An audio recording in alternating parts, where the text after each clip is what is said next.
Alright, so back to another live stream.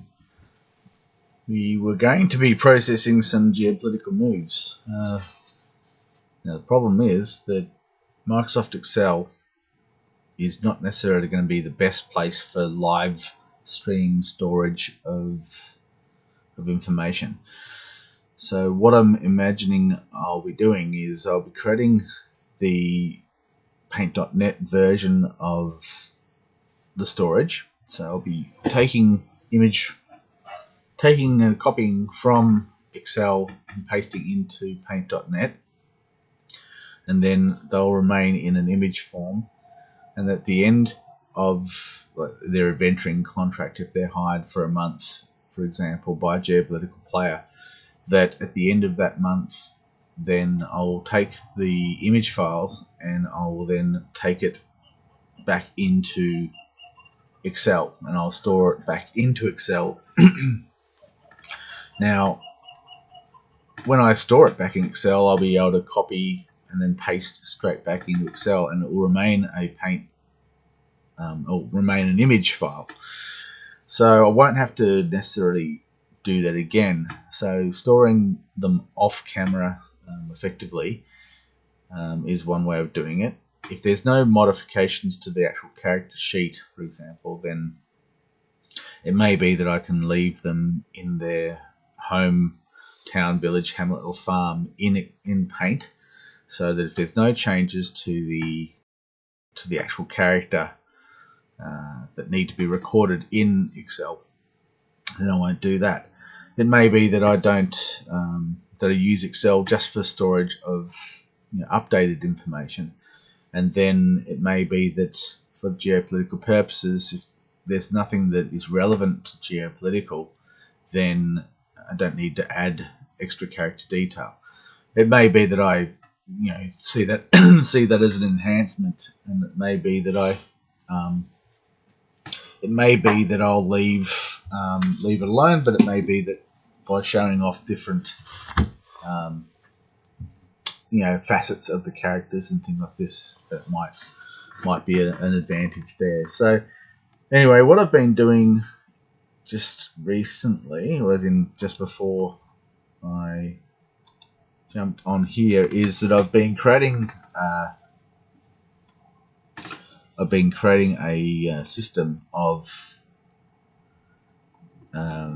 alright, for example, this is what I did before, which is that I've created a grid of all the farms, for example, in their tile format. Now, what I can do is, in each province there are 12 farms, and so it may be that I can label each of these farms with their names and things like this, so that when it comes to storage of information, that I can readily jump into that file in a Paint, for example, in Paint. So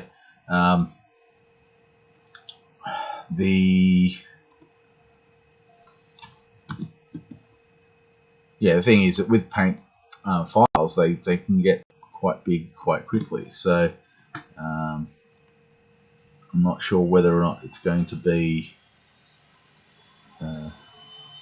whether it's going to result in some sort of critical problem with the size of the files. But the problem I've faced is that the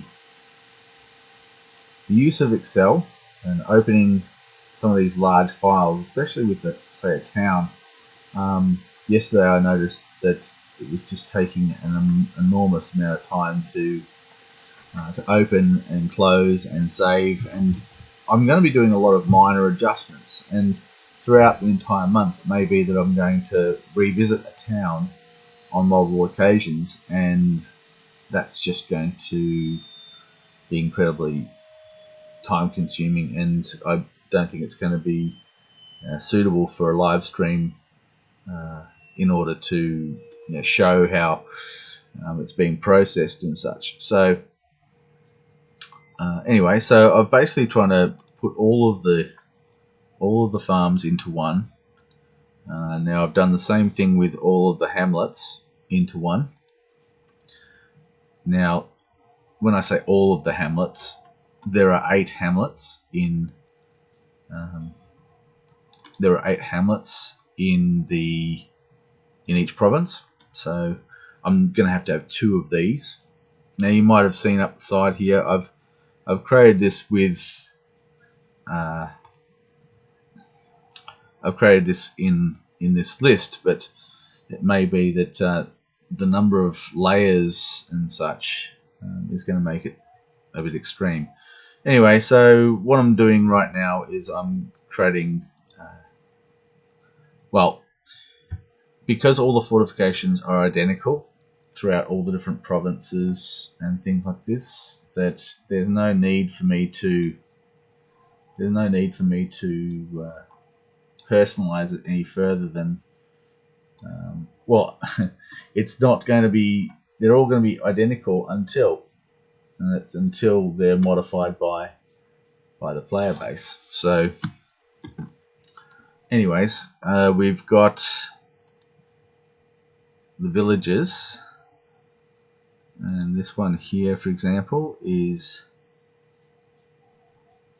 going to be a Samurai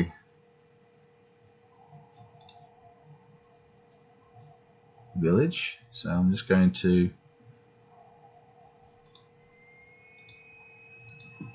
paste that.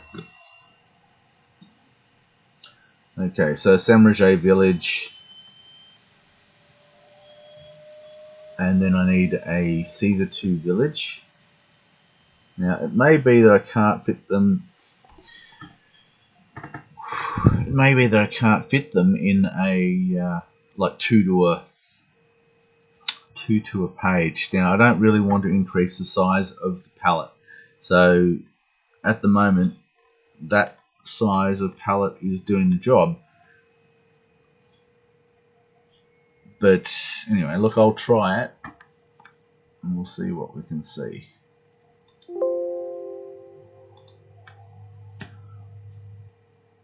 Okay, so I'm opening up a Caesar 2 off camera. This is just in Excel. So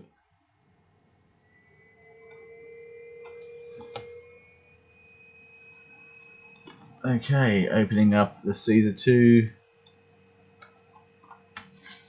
Caesars 2, not Caesar 2. So one of the things about pronunciation is that I'm not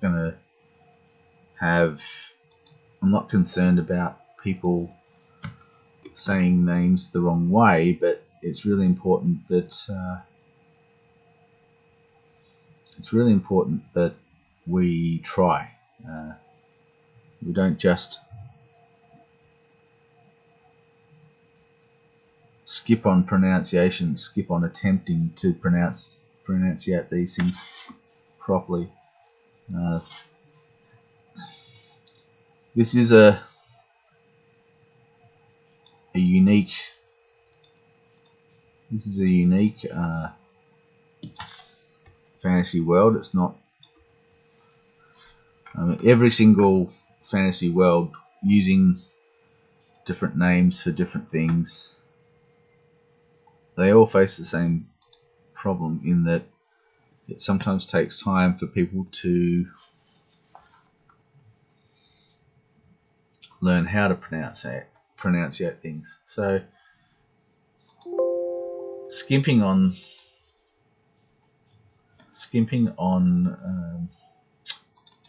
things like using the correct terminology, taking shortcuts. It's going to take time, and it's about patience and maybe trying to look at different there are files that you can get, computer apps that can basically provide you with not a translation but it can vocalize how it's said, and that may be worthwhile to give that a go.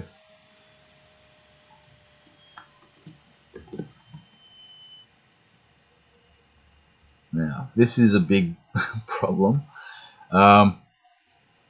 Yeah, look, I was hoping to get 2 villages to a page, but the chakra pop size of the chakra pop. Now it might seem misleading. I mean, I have looking at comparative sizes of places. The chakra pop one is more spread out, and it might seem like it's got a larger internal volume, but in terms of the cultural aspects of what I'm wanting to have, the cultural aspects of the chakra pop fortification is that it's low density. So the housing is low density, that they don't want to be cramped. They're open spaces, things like this. But from a defensive point of view, if you were trying to defend all this wall area, you're going to find yourself strained. It's not as, there's advantages and disadvantages. And I did think about that when it came to sizing them up. So I'm just going to undo that, and I'm going to create another layer, and I'm going to paste into this other layer.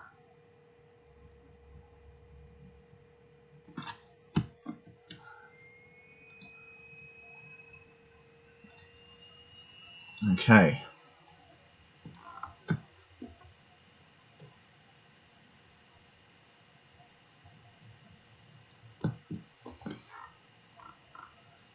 So trying to fit 2 of them into one,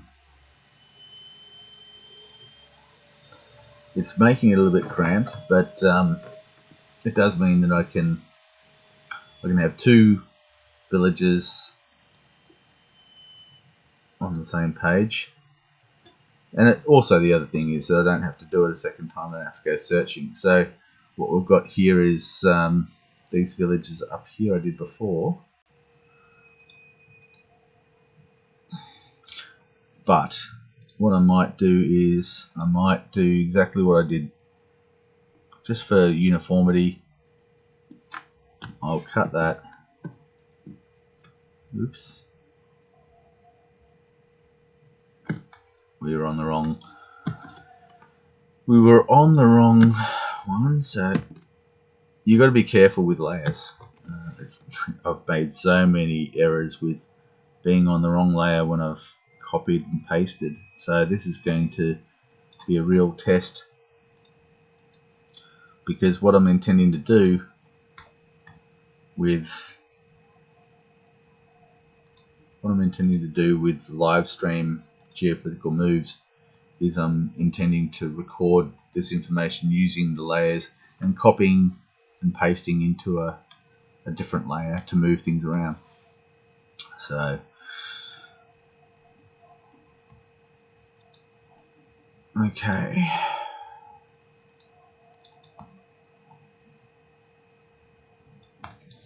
so we can get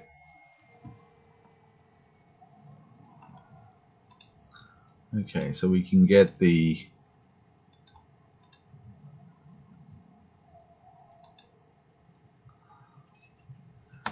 so we've now got villages. Now we're going to try for towns. And effectively what I'm trying to create right now is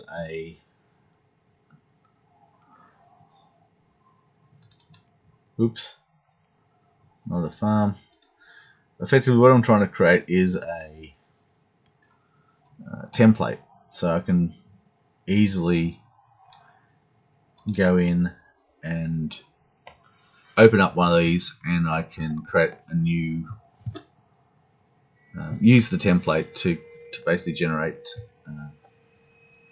the different provinces, the different storage of the provinces and things like this. So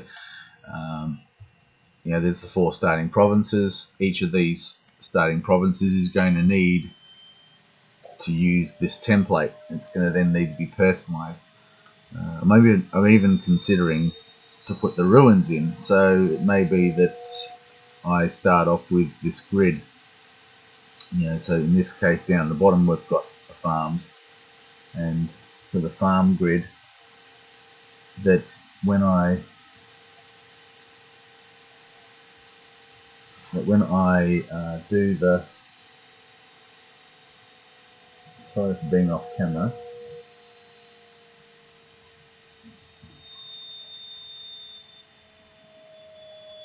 or working off camera, but it's just little things that I'm working on at the same time, trying to do multiple things at once. Look, I think that I'm alright. I think that I can do it.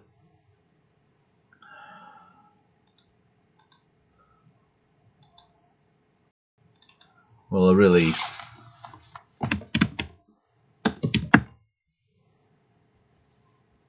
think that I can do the best I can. That's all I can really hope for.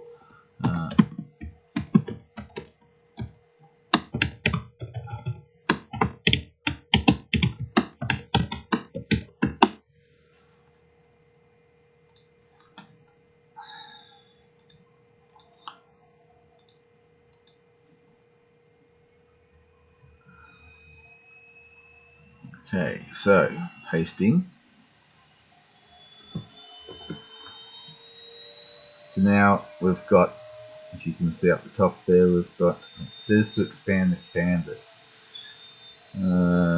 Keep canvas size. Damn. That's big.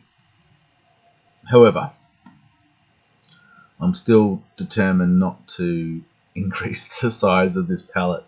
So as you can see, it's cut off the bottom of this. Now, I'm not sure whether I want it that way. It might be better to cut off the top, but there's not much I can do about that. Anyway, no, we'll just leave it alone for the moment. Look, there's just little things like, for example,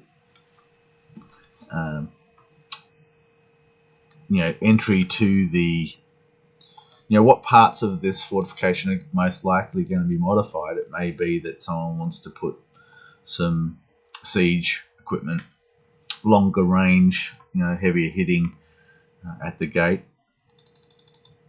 and so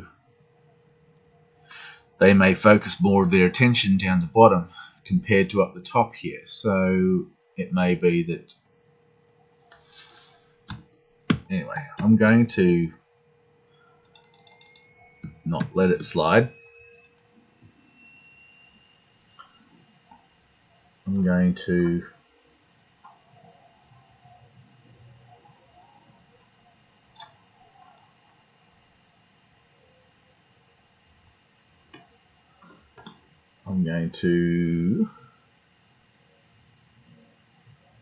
do it the exact opposite, which is that I'm going to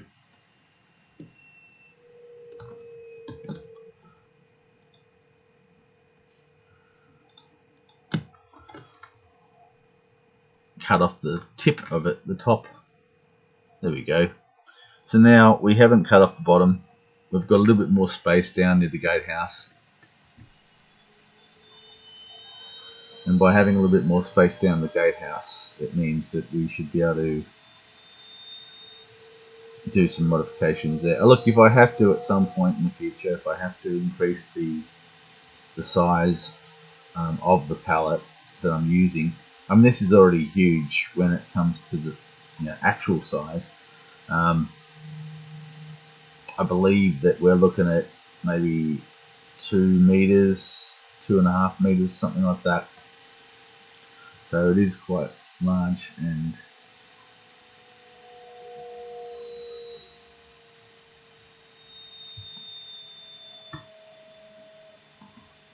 so printing this out, if we were to print it out, it would be a bit of a problem.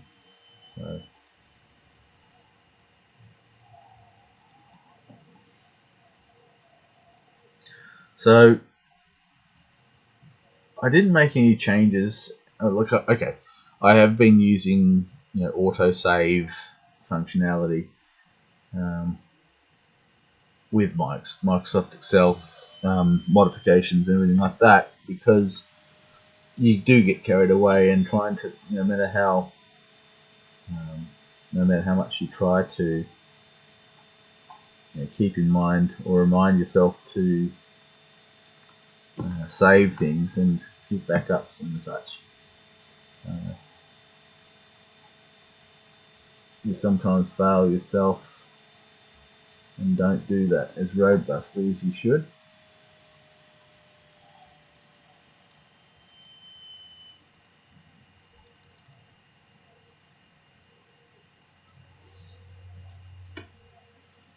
So now we've finally got to the Duckwin.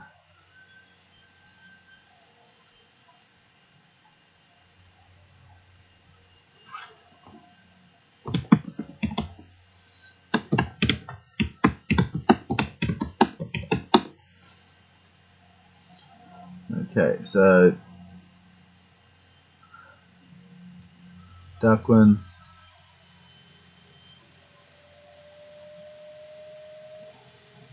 and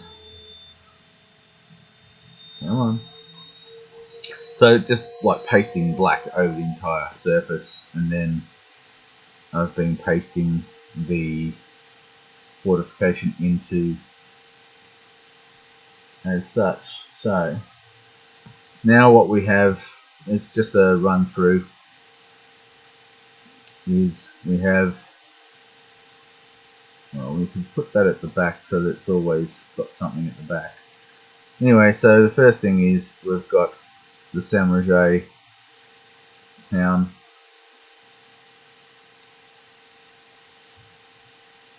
layout. So we've got these ones that are grey inside. Now you can see the little red corner triangle. That's effectively what you get when you have comments. You know, in the previous live stream I talked about how I've been trying to paste values only, and how for some reason it stopped pasting values only in terms of providing a number and leaving the note in place. So recently I've been pasting values and I've lost the note. The note disappears. So I'm not quite sure why that's happening. I've done some searching around for answers, and it's really, there's a few possible results, as in pasting values, then immediately doing another paste, which may do the job. It's a workaround. I don't really. Something's changed, and I'm not sure whether it's something from my end in terms of settings or not. So it may be that I need to investigate that further before just accepting that this other method is the only method of doing it. Anyway, so we've got a Saint-Roger fortified town. We've got a Caesar II fortified town. We've got a Chakrapop fortified town. We've got a Duckwin fortified town. Then we have two villages here. We have the Saint-Roger village, and then we have the Caesars II fortified village here.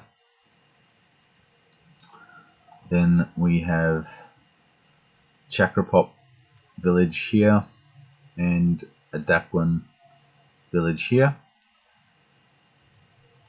Then moving on to hamlets, so we've got the 4 hamlets on one page here. Now I do think that it may be possible for me to, I think it may be possible for me to consolidate these. I really like the idea of minimizing the number of layers that I have to work with, and that it may be that I can consolidate a little bit. So I'm going to try that.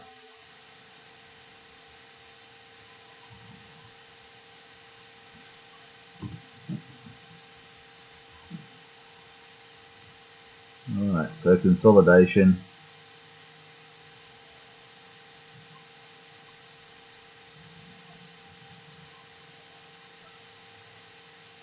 Of course, it's this bastard here that is the largest thorn in my side for the purposes of consolidation. But looks like we can do it. We're not cutting off the corners of that, and we're doing alright. So, oops.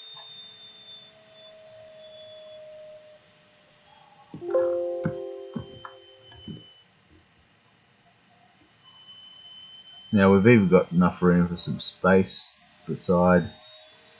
We don't have to be as ruthless with the spacing as we've got here. So I'm going to use the lasso for this move. I'm just going to take that, cut it, and move it over a little bit. Not too much, just enough to create a little bit of a space between them. Same with this one.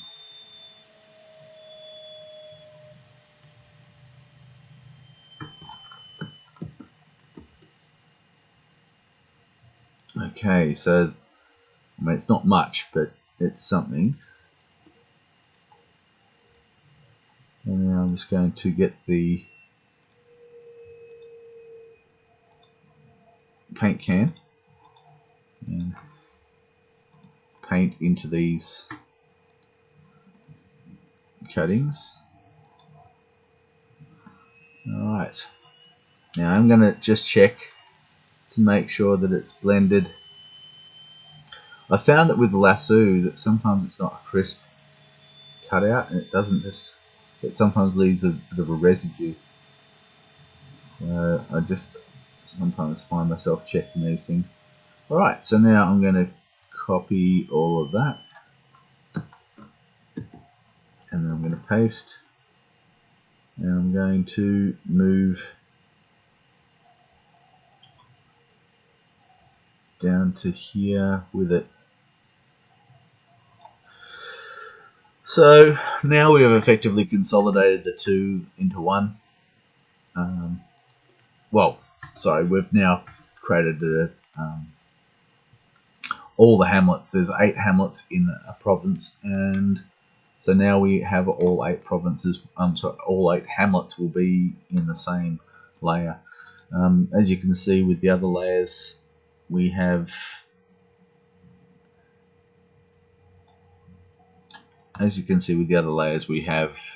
the 2 villages to a layer,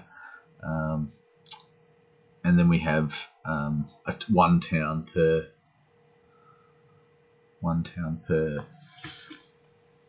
layer. So anyway, so this is just an idea of how we can store some of the information and such.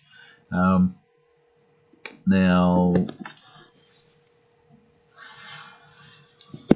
yeah, so what I'll do is I'm going to go through and I'm going to create specific, use this particular template to create specific ones for all of the provinces, so that then I can start processing geopolitical moves. I'll cover that in another live stream. I'm probably going to do a few live streams today. With the processing that I wanted to do last night, I wanted to process the first moves of the geopolitical campaign. The moves are still in my head, but the problem is I need to be able to record and show that visually. It may be that at the end of a geopolitical, like a week of geopolitical moves, that I could effectively have different. I think that in terms of playlists, my intention is that I can consolidate them, but I can make like hour-long live streams. But I think it's probably best, in order to keep people's attention, not waste people's time. If people only want to find out what's going on with a particular geopolitical player, then they can just go to that individual geopolitical player's playlist, and then they can watch what happens to them, even if the moves are spaced out across many months. The intention is that it's almost like showcasing. So by deciding to launch the geopolitical campaign, at this point, making it so that all the NPCs are making the moves, the NPCs will hopefully be explored and showcased to the point where people can see the value in them. They may wish to take them on and convert them into a player character, rather than starting from scratch and having to. It's still possible, for somebody in this campaign to create a player character and then take that player character through many campaigns, maybe just going out as an adventuring party, as a live role-playing campaign party, and then accumulating enough wealth to become an independent, group faction leader. It's very easy to become a group faction leader. It really just comes down to resources and the expectations of those who want to join in a group faction. So you can just go along and hire individuals the entire time. You don't have to worry about their upkeep in between the geopolitical moves. You pretty much control all the things you want to do, and just hiring locals for these jobs as they come in. It also is possible to basically convince other people, other players, to join you as a more permanent structure. Keeping in mind that the maximum party size is 20. The thing is that, as I've said previously, I've created many in-character, out-of-character rules, and I've basically disguised those rules in the Valini Peace Accords. So, as part of the terms of the Valini Peace Accords, reducing or making it so that the maximum number of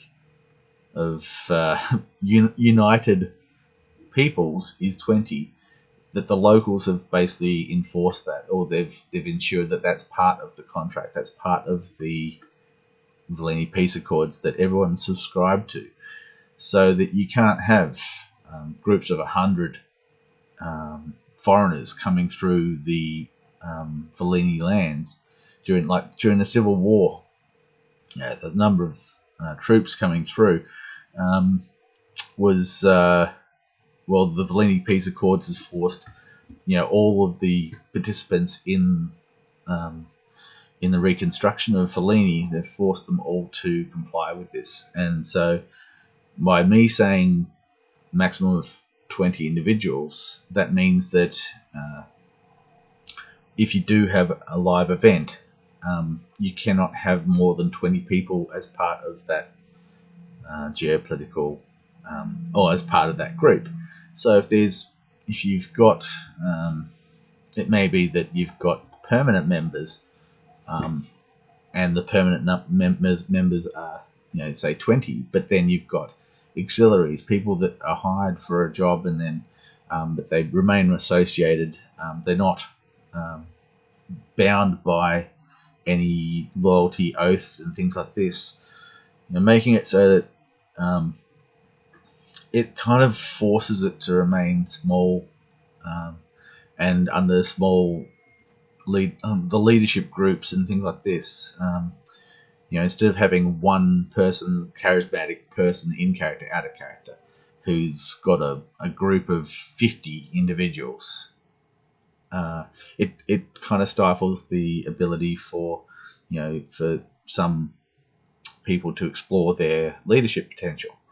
So by making it so it's a maximum of 20, that means that at least 1 in 20 people in this campaign are going to be leaders, and they're going to have responsibilities and duties that they'll need to perform,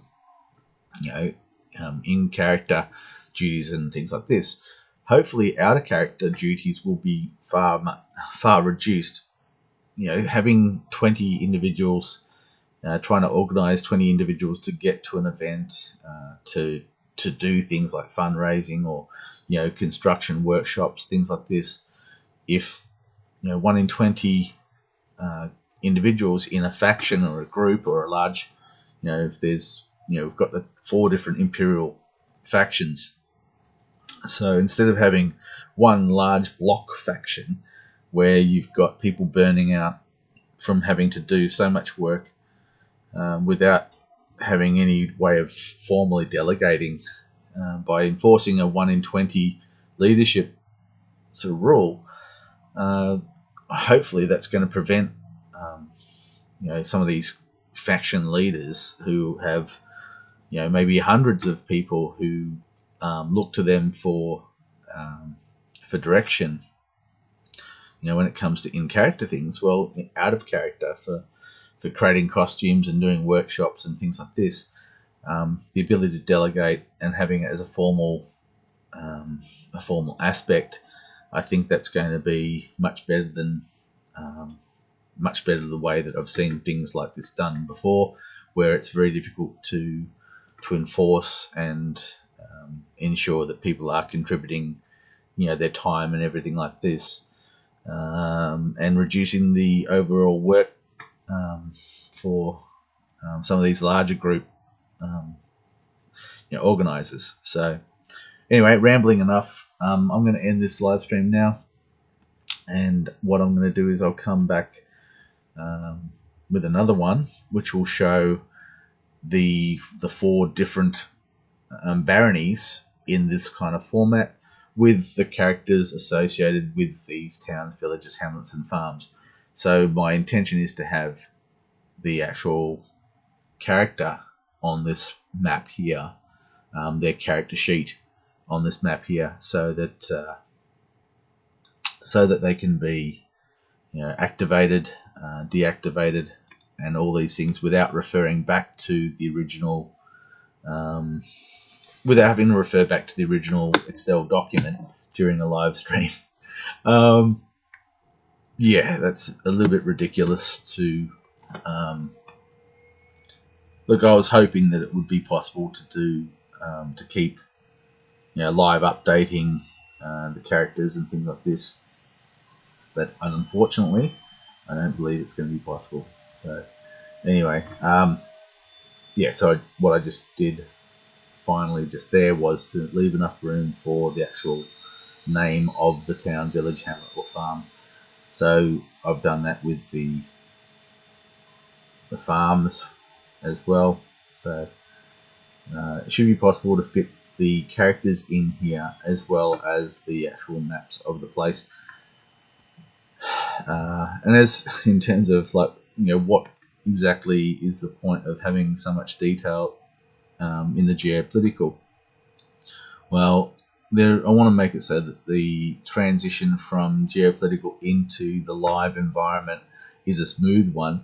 So by creating this functionality for the live stream environment, it should be possible to keep this going for the live environment as well.